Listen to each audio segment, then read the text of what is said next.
Fala galerinha da HWAP, beleza? Aqui é um cara que não é fanboy da Nvidia, passando para vocês tudo o que ele pensa em relação a RTX 3070. Você que ainda não é inscrito aí, já se inscreve aqui no canal. Eu sou o Júlio Abreu e vou passar para vocês todas as informações referente a 3070, o que realmente você pode esperar dessa placa, quando ela chega, e de repente se vale a pena ou não você comprar, com o salto que você vai ter em relação à placa que você já tem. Primeira coisa é que bom que a placa vai continuar na faixa ali do que hoje é a 2070. Infelizmente o dólar pra gente está muito alto. Normalmente, se o dólar tivesse ainda na faixa dos 3,50 lá de 2018, a gente já tá pagando 3 mil na placa. Com o dólar do jeito que tá, mas pagando o mesmo que hoje você paga numa 2070, você terá mais desempenho do que uma 2080 Ti. Ou seja, é você pagar 4, 4,5 numa placa para ter o desempenho de uma placa de 9. Preciso continuar? Preciso, né? Que você quer saber mais. Meu amigo, olha, eu esperava um pouquinho mais em relação às memórias. Nós vamos continuar com 8 GB, provavelmente uma margem aí para 3070 Super, que venha com pelo menos 10 GB. A especulação até de 16, de dobrar a memória da 3070. E você fala, mas tem 3080 com 10. É porque a 3080 iria para 20. Mas isso, como ainda deve demorar e depende do que a AMD vai fazer no mercado, então nesse momento os 8 GB da 3070 se mostram suficientes para bater na 2080 Ti, que tem 11. Até porque não tem jogo utilizando muito mais do que isso. Tá? E ainda permanece nos 6 GB. Então sim, eu esperava talvez um pouco mais, já sabia que ia ser 8, tinha falado no outro vídeo, mas eu esperava que fosse pelo menos uns 10, aí subir um pouquinho. Mas nós estamos falando de uma placa que é high-end, mas é a intermediária da high-end, tá entre a 60 e a 80 Ti. Então, coerente, até para que ela continue num preço acessível para nós brasileiros aqui, quase nada está acessível. Mas enfim, a 3070, se nós olharmos para as outras 70 anteriores, eu tinha comentado no outro vídeo, a 2070 não batia na sua placa da geração anterior mais potente, na 1080 Ti, sofria para isso, e a gente tinha ficado frustrado. Lá no passado, aí sim, a gente viu 1070 batendo na 980 Ti, coisa e tal. Então, hoje, isso acontecendo é uma surpresa pra galera. Vocês ouviram eu pessimista com relação a 3070. Eu achei que ela ia ficar um pouco abaixo da 2080 Ti.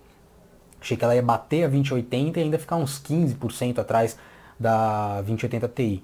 E agora a gente vê uma placa pelos $500 batendo na 2080 Ti em performance bruta, não só questão do RTX On, que é o que a Nvidia está propondo ali, as duas placas estavam com o RTX ligado, DLSS, com tudo mais, e ela estava batendo, ela vendeu a 3070 no anúncio como mais rápida do que a 2080 Ti. Ela colocou um gráfico onde ela posiciona a 2080 Ti e posiciona a 3070 um pouquinho acima. E isso cobrando metade do preço. Ah, mais da metade, Júlio. Metade, mais da metade, dependendo de como você olha. Porque se você pensar que a 2080 Ti foi anunciada por $999 a partir de $999 e agora é a partir de 500, é metade. 1.000 para 500. Só que a gente sabe que nenhuma chegou por $1.000 praticamente. Uma EVGA KO, acho que a Galaxy One Click um pouquinho acima talvez, Galaxy OC, tinham poucas de $999. A maioria era 1.200, então é menos da metade os $500, correto? Só que assim, a gente sabe também que essas placas de $500, que você vai acabar encontrando por uns 4.300 talvez, pelo menos no lançamento, são as placas também de entrada desse nicho, desse line-up. Por quê?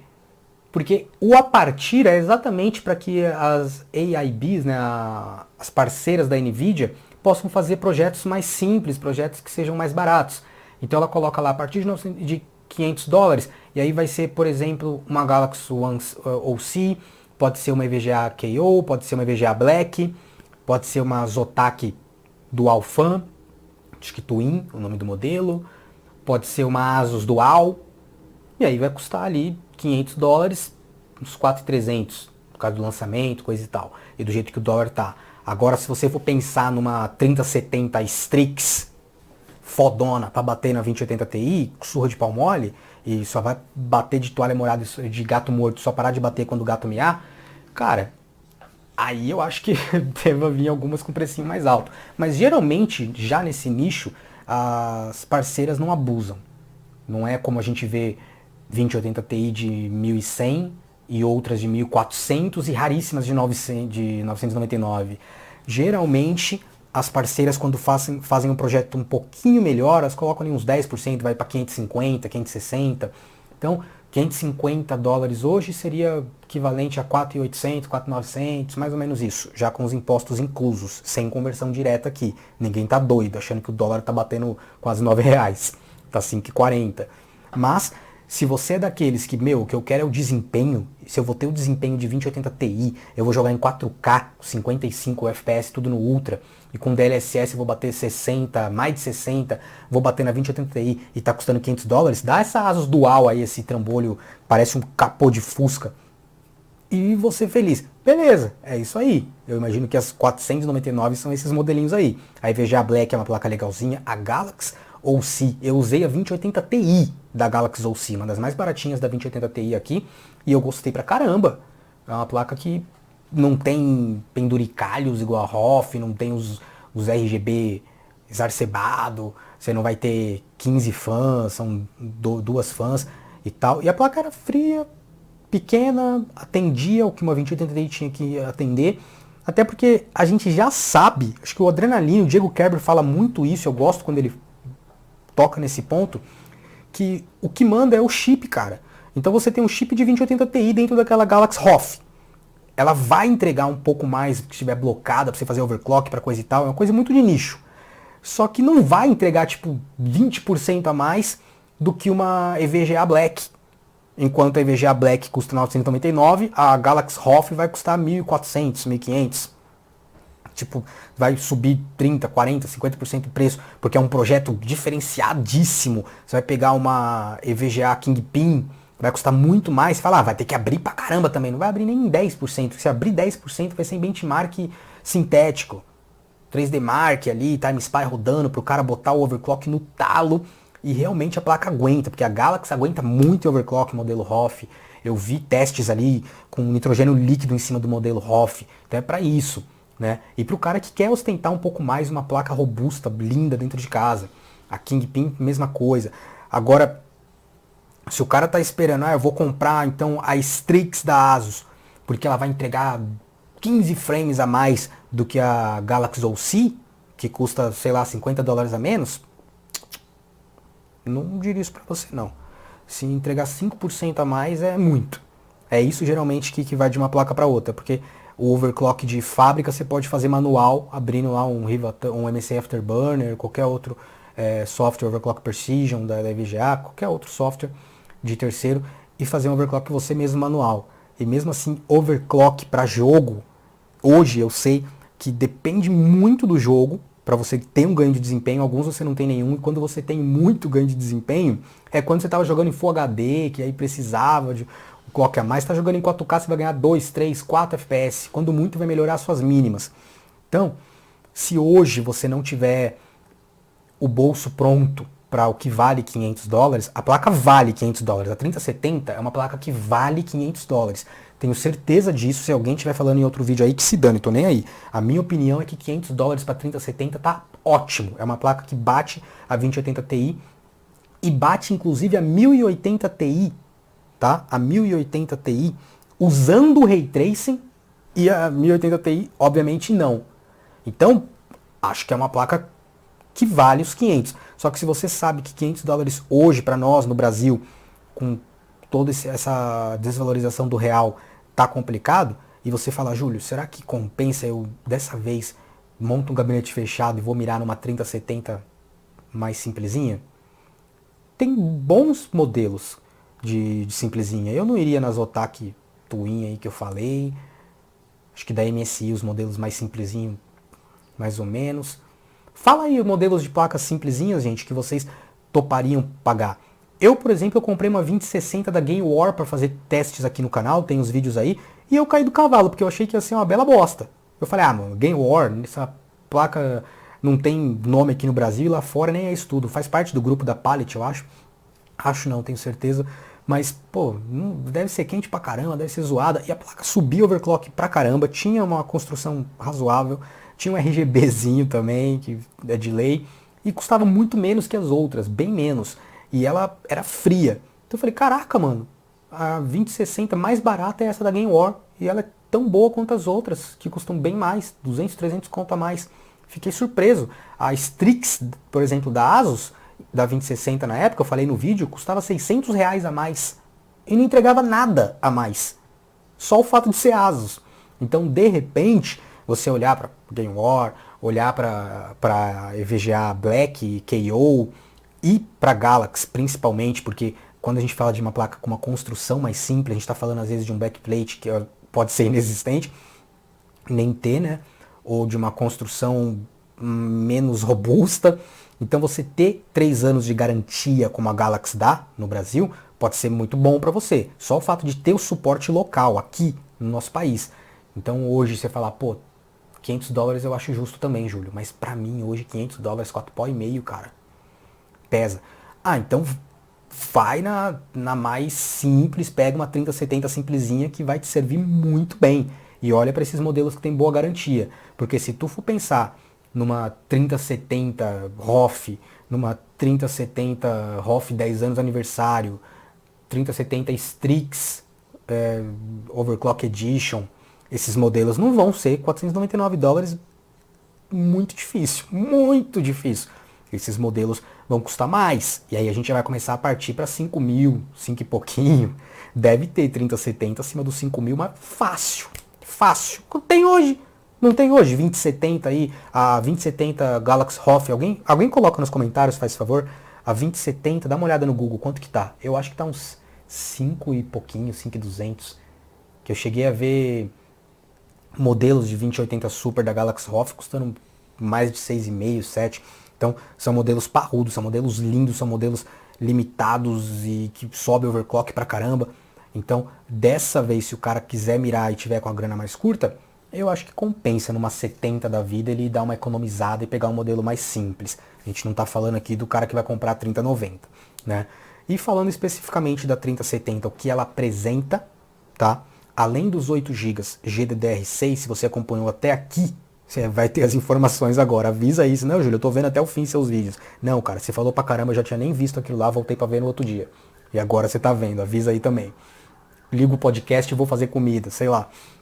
Cara, 8 GB GDDR6, são 256 bits ainda, então sim, é uma placa que em questão das memórias, ela parece que não colocou o pé de vez na Ampere, né? Mas tem todas as otimizações dos Tensor Cores, recebeu um acréscimo também para Tensor Core, para RT Core, e vai bater a outra, a 2080 Ti, como a gente falou, custando metade. Então até aí compensa. São 20 teraflops, que eu anotei aqui, então parruda, né, a performance dela em shaders. Os RT Cores, 40 teraflops, também há um acréscimo em relação à geração anterior, de forma parruda.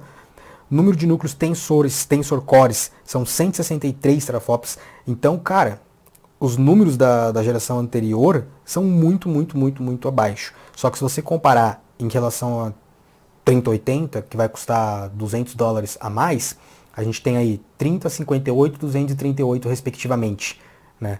Então há uma distância razoável entre esses modelos, mas também estamos falando de $200 de distância.